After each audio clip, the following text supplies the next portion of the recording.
ማለት በጣም ከባድ ነገር ነው። በልጅ አይምሮ ማለት ነው እና በጣም ብዙ ተሰቃይቻለሁ። በጣም ብዙ በልጅነት አይምሮ ይህንን ነገር መቀበል በጣም ከባድ ነገር ነው።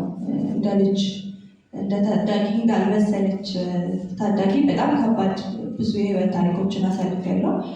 ከዛም አልፎ የአይምሮ መዛባት ሁላ አጋጥሞኝ ነበር እና እሱም በሕክምና በአማኑኤል ሆስፒታል ተከታትዬ ነበር እና ይህ ሁሉ ነገር የመጣው ሕክምና እንዳለው አለማወቄ፣ መልሶ ብርሃን ማግኘት ይቻላል ወይ የሚባለው ነገር አለማወቄ በጣም ዋጋ አስከፍሎናል፣ እኔንም ቤተሰቦቼንም። እና እግዚአብሔር ግን ለሁሉም ቀን አለው። እግዚአብሔር ለሁሉም ማዳን አለው።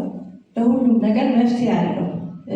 አሁን ላይ ባልሰራ ምን አይነት ህይወት ኖር ነበር እንጃ። ከዚህም በላይ ሊሆን ይችል ነበር። ግን ብርሃን ለማጣት በጣም ከባድ ነገር የለም። ጨለማ ውስጥ እንደመኖር በጣም ከባድ ነገር የለም። አሉ በጣም የአይን ብርሃናቸውን አጥተው በጣም ሰክሰስፉል የሆኑ የሚቀናባቸው ዜጎች እንዳሉ አምናለሁ። ግን መዳን እየቻለን አለማየት በጣም ብዙ ዋጋ ያስከፍላል እና ደግሞ ያጓጓል። ማለት ማየት እንደምንችል እያወቅን ወደፊት ብርሃን እንዳለን እያወቅን ግን ለጋሾች ስለሌሉ በዛ መሀል ደግሞ አለማየት ጉጉቱ በጣም ከባድ ነው። ከአለማየት በላይ በጣም ከባድ የሚያደርግብን ነገር ለእኛ ለታካሚዎች እሱ ነው። በጣም ተስፋ እንይዛለን፣ ማየት እንፈልጋለን፣ እንጓጓለን።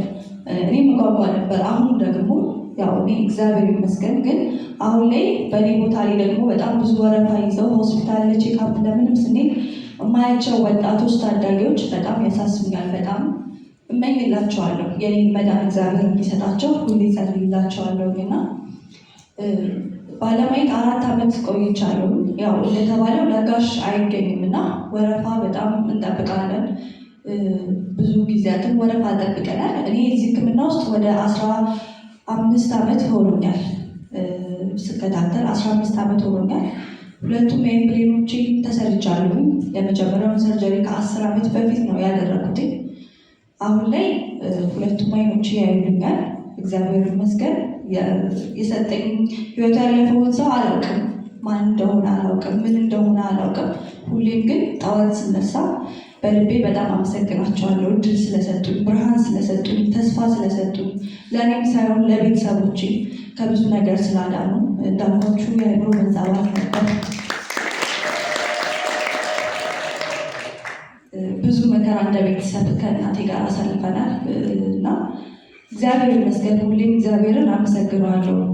ከዛ ደግሞ አልፎ ሳላውቃቸው ለሰጡኝ፣ ሳላውቃቸው ብርሃን ለሆኑኝ ሰዎች ደግሞ ሁሌ ከልቤ አመሰግናለሁ። ነፍሳቸውን በአጸደ ገነት እንዲያስቀምጥልኝ እግዚአብሔርን ሁሌ እለምናለሁ። ያው ሰው በእምነቱ ነው እና ሁሌ በየሄድኩበት ደግሞ ቅዱስ ሚካኤልን በደንብ አመሰግነዋለሁ። እግዚአብሔር ለክብሩ ለሞገሱ በጣም አመሰግናለሁ። አሁን ላይ ተምሬያለሁ። አቋርጬ ነበር ለ5 ዓመታት ትምህርት አቋርጫለሁ። በ12 ዓመቴ ብርሃን ሳጣ የ7ኛ ክፍል ተማሪ ነበርኩ።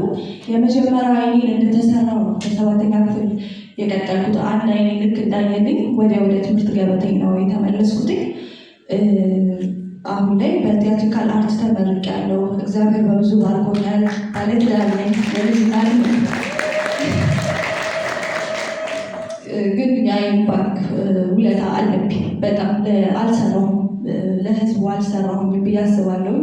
ውለታውን የበላው ሰው ነኝ ብዬ አስባለሁ በጣም እና ከዚህ በኋላ ግን በቻልኩት አቅም በተለይ በየገጠሩ ያሉ በጣም ብዙ የአይን ብሌን ጠባሳ ያለባቸው አዲስ አበባ መታከም በጣም ከባድ የሚሆንባቸው ብዙ ሰዎች አሉና አሁንም አጥብቄ እዚህ ጋር የሚጠይቀው ነገር የሃይማኖት አባቶች በጌጡበት ከእምነት ጋር በደንብ የሚጠይቁኝ አሉና በእኔ እውቀት ላይሆን ይችላል ወይ ደግሞ በደንብ ማለትና መልሳለሁ። እስከዛ ግን ለእናንተ ማስተላለፍ የምፈልገው ነገር እናንተ አቅም አላችሁ። እግዚአብሔር ጥበቡን ሁሉም ማስተዋሉ ሰጥቷችኋል።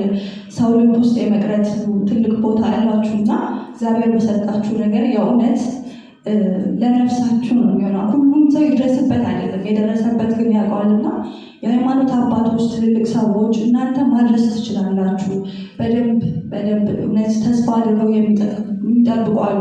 በየሆስፒታሉ ብትመጡ ብታዩቸው በጣም የሚያሳዝኑ ወጣቶች፣ ታዳጊዎች አሉና የዛሬ 4 ዓመት ደግሞ አንደኛውን አይን ስሰራ አንድ ታዳጊ ልጅ አብራኝ ነበረች።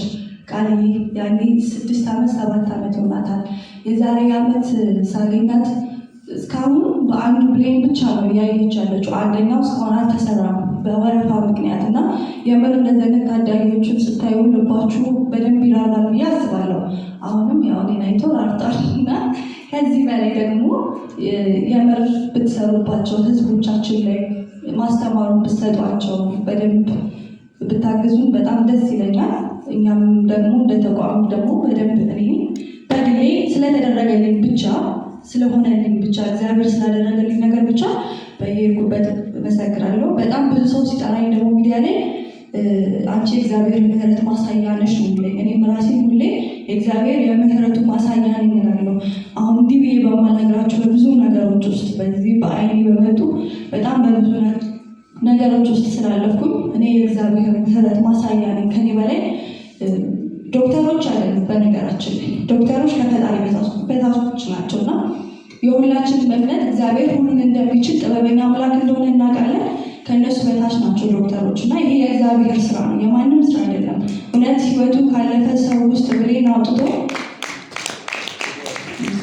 የእግዚአብሔር ስራ ነው። ይህንን ሁሉ ማድረግ የሚችለው እግዚአብሔር ነው። ከእግዚአብሔር በታች ደግሞ አሉ ዶክተሮች እና በቁጥር ትንሽ ቢሆኑ ግን ሰለችን ደከመን የማይሉ ሁሌ ብሌን እስኪያገኙ የሚጠብቁ በጣም የሚያጓጉ ዶክተሮች አሉ። ለእነሱም ደግሞ ከእግዚአብሔር በታች ማዳንን እንዲሰሩ እንፍቀድላቸው። የሃይማኖት አባቶች ደግሞ ይህንን በደንብ ስሩልን። ያው እኔን አይታችኋል ብዬ አስባለሁ። እግዚአብሔር ይመስገን። እግዚአብሔርን በደንብ አመስግኑልኝ። እናንተም ደግሞ በደንብ ይህንን እንደ ኃላፊነት እንድትወስዱ ስጠይቃችኋለሁ። እወዳችኋለሁ። አመሰግናለሁ።